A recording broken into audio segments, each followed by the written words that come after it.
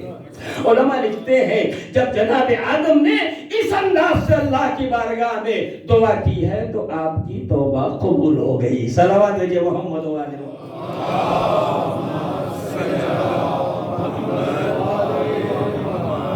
آدم نے اس ذریعے سے توبہ کو قبول کرا کے ہمیں اور آپ کو متوجہ کیا میں تمہارا باپ ہوں۔ جب تمہارا باپ بغیر ان ناموں کے نہیں بخشا گیا تو تم بغیر ان ناموں کے کیسے بخشے جاؤ گے؟ صلوات دیجئے محمد و آلہ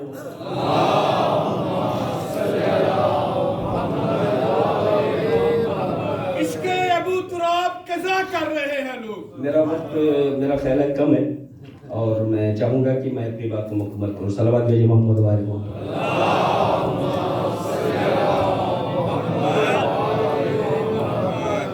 عزیزان گرامی، معصوم جب جناب آدم نے انہی کے ذریعے اللہ کی بارگاہ میں دعا کی تو پروردگار نے توبہ کو قبول کیا۔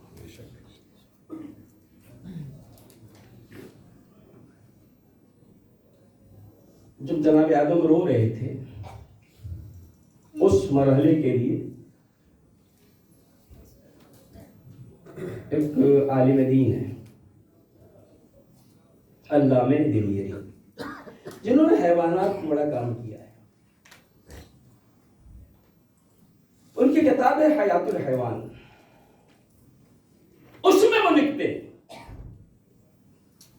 کہ انسانی زندگی میں خلوص، نیک نیتی، ان چیزوں کو کتنا دخل ہوتا ہے۔ وہ کہتے ہیں جناب آدم ترک اولا کی وجہ سے روتے تھے اور جہاں بیٹھتے تھے وہیں روتے تھے۔ وہاں سے اٹھے کچھ دور جا کے پھر رونے لگے، پھر اٹھے، پھر رونے لگے، پھر اٹھے، گڈھے بھر جاتے تھے آپ کے رونے کی وجہ سے۔ ایک دن ہرنوں کا ایک غول جناب آدم کی طرف چلا۔ ہرن جانتے ہیں، ہرنوں کا ایک غول جناب آدم کی طرف ادھر سے گزر رہا تھا، اتفاق سے اس نے دیکھا ایک بندے خدا اکیلا رو رہا ہے، اس کو کوئی تسلی دینے والا بھی نہیں، اس سے کوئی تشفی دینے والا بھی نہیں، اکیلا رو رہا ہے بیچارہ۔ تو آپس میں طے کیا کہ اتنی دیر اس کے پاس بیٹھ کے اسی کی طریقے سے غمگین ہو کے اس کا ساتھ دے دیا جائے تاکہ اسے سکون رہے کہ میں اکیلا نہیں ہوں، کچھ لوگ میں کچھ میرا ساتھ دینے والے موجود ہیں۔ چنانچہ انہوں نے ایسا ہی کیا۔ جناب آدم روتے رہے، وہ لوگ بھی جناب آدم کے ساتھ گردن جھکائے بیٹھے رہے اسی انداز سے۔ جب جناب آدم رو چکے تو اپنے راستے پہ چلے، جانے لگے تو اللہ کی طرف سے وحی آئی۔ کیا وحی آئی؟ آدم، انہوں نے جانور ہو کے یہ سمجھا کہ ان کی ذمہ داری کیا ہے، تم نے آدم ہو کے نہیں جانا کہ تمہاری ذمہ داری کیا ہے، کا پروردگار کیا ہے۔ کہے آدم وہ جانور تھے مگر انہوں نے تمہیں وقت دیا، کہ تو پروردگار کہ تم نے کیا دیا؟ کہے معبود تو جانتا ہے میرے پاس کچھ ہے ہی نہیں، میں دوں گا کیا؟ کہاں آدم مجھے پتا ہے تمہارے پاس کچھ نہیں ہے، مگر کیا وہ ہاتھ بھی نہیں جو محبت سے ان کی پشت پہ پھیر؟ کہاں پروردگار یہ تو ہے، تو کہا ٹھیک ہے نہیں کر دو۔ چنانچہ جناب آدم نے جا کے ان کی پشتوں پہ، اس کے شکموں پہ اپنے ہاتھ کو پھیرا اور چلے آئے۔ اب جب یہ ہرن اپنے باقی مندہ غول میں گئے ہیں اور ساتھی جو تھے ان کے پاس گئے ہیں تو ان ہرنوں نے کہا ابھی جب تم گئے تھے تو تمہیں کوئی خوشبو نہیں تھی، یہ آئے ہو تو خوشبو کیسی؟ وہ کہتے ہیں ہمیں کچھ پتا نہیں ہے، ہمیں بھی لگ رہا ہے کہ ہمیں کوئی تبدیلی آئی ہے۔ کہا مگر یہ کیسے آئے؟ کہا کچھ نہیں، اللہ کا ایک بندہ رو رہا تھا، ہمیں لگا اکیلا رو رہا ہے، ہمیں ساتھ دینا چاہیے، ہم اس کے ساتھ بیٹھ گئے۔ جب چلنے لگے اس نے ہاتھ پھیر دیا اور تب سے لگ رہا ہے کہ ہمیں کچھ تبدیلی آ گئی ہے. کہو اللہ کا بندہ گیا کہاں؟ کہ فلاں راستے پہ گیا ہے. تو یہ جو باقی تھے وہ بھی ادھر گئے جہاں جناب آدم گئے ہوئے تھے. دیکھا جگہ بیٹھے آدم رو رہے ہیں تو یہ لوگ بھی ویسے ہی بیٹھ گئے جیسے سنا تھا. اتنی دیر بیٹھے رہے جتنی دیر جناب آدم رو رہے ہیں. اس کے بعد پھر آدم رو کے جانے لگے. یہ لوگ بھی واپس آ گئے. پہلے والے جو واپس گئے تھے تو اللہ نے آدم کو ٹوکا تھا, روکا تھا. یہ گئے بیٹھے چلے آئے. نہ اللہ نے آدم کو روکا نہ ٹوکا, نہ آدم نے ان کے ساتھ کوئی سلوک کیا. عزیزان گرامی یہ دونوں نے ایک ہی کام کیا تھا, مگر یہ کیا ہو گیا؟ پہلے جو آئے تھے انہوں نے بھی وہی کیا تھا, دوسرے جو آئے تھے انہوں نے بھی وہی کیا تھا, مگر ایک کو آدم نے کچھ دیا, دوسرے کو پوچھا بھی نہیں. وجہ وہی نہیں آئی. عزیزان گرامی مسئلہ وہی کا نہیں تھا, مسئلہ صرف یہ تھا کہ پہلے والے جو بیٹھے تھے وہ خلوص کے ساتھ بیٹھے تھے, وہ خوشبو لینے کے لیے نہیں آئے تھے. دوسرے والے اصلا رونے نہیں آئے تھے, ان کا ارادہ تھا خوشبو لینا. اب اس کے لیے اتنا کرنا پڑتا, لہذا اتنا کیا انہوں نے. یعنی نیت میں خلوص نہیں تھا آنے والوں کی. پہلے پرخلوص تھے تو انہیں جزا ملی, دوسرے آئے کام وہی کیا مگر خلوص نہیں تھا, انہیں جزا نہیں ملی. اب دنیا ہم سے پوچھتی ہے علی نے ایک انگوٹھی دی تو آیت کیوں آئی, کسی نے 40 انگوٹھیاں دی تو آیت کیوں نہیں آئی؟ ارے بھائی نیت کا فرق ہوتا ہے. کوئی انگوٹھی دینا چاہتا ہے, آیت مقصد نہیں ہوتا. کوئی آیت لینا چاہتا ہے, انگوٹھی دینا مقصد نہیں ہوتا. سلام علیہ محمد و علیہ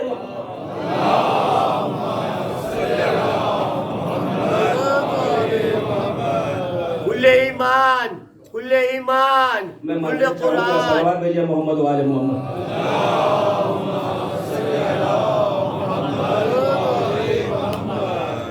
عزیزان گرامی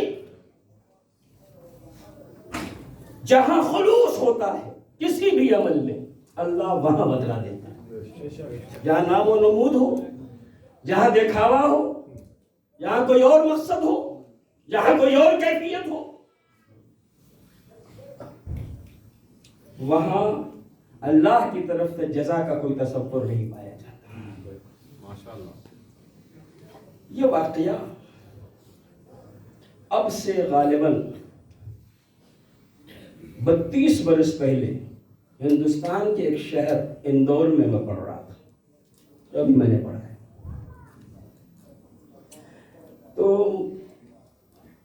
جنگلیات کے محکمے کے کوئی آفیسر وہاں اس مجلس میں تھے. مجلس کے بعد مجھ سے ملے, کہنے لگے مولانا یہ پتا ہے یہ جو خوشبو جس کی تھی وہ کیا تھی؟ نافہ, کستوری. یہ صاحب کتاب لکھتے ہیں کہ ہرنوں میں کستوری پہلے نہیں تھی. جب سے جناب آدم نے یہ کیا یہ پیدا ہوئی اور اس کے بعد سے ان کی نسلوں میں فائدہ ہے. تو یہ واقعہ جیسے میں نے اب تک بیان کیا آپ کی خدمت میں اتنا ہی بیان کیا اور آگے بڑھ گیا. تو وہ بندے خدا مجھے بعد میں ملے مجلس کے بعد, تو کہنے لگے مولانا آپ کو پتا ہے کہ یہ جو نافع ہوتا ہے, کستوری ہوتی ہے, یہ ہرنوں کے کس قسم میں ہوتی ہے؟ میں نے کہا بھائی میں تو خالی ہرن جانتا ہوں, ان کی قسمیں کتنی وہ بھی نہیں جانتا. تو میں کیسے بتاؤں کہ کس قسم میں ہوتی ہے؟ میں نے جتنا پڑھا تھا اتنا بتا دیا آپ کو. تو کہنے لگے ہم جانتے ہیں, ہم چونکہ جنگلات کے محکمے سے تعلق رکھتے ہیں لہٰذا ہم جانتے ہیں. تو ان کی بات میں اس وقت نقل کر رہا ہوں. وہ کہتے ہیں کہ یہ صرف اور صرف ان ہرنوں میں ہوتا ہے جنہیں بارے سنگھا کہا جاتا ہے. جب انہوں نے مجھے یہ بتایا تو میں نے ان کا شکریہ ادا کیا. آپ کا شکریہ کہ مجھے 2 جملے پڑھانے کا اور موقع ملا. اے پروردگار تیرا شکر, اگر جانوروں کو بھی کچھ دینا رہتا ہے تو اتنا دیکھ لیتا ہے کہ وہ بارے سے نسبت رکھتے ہیں.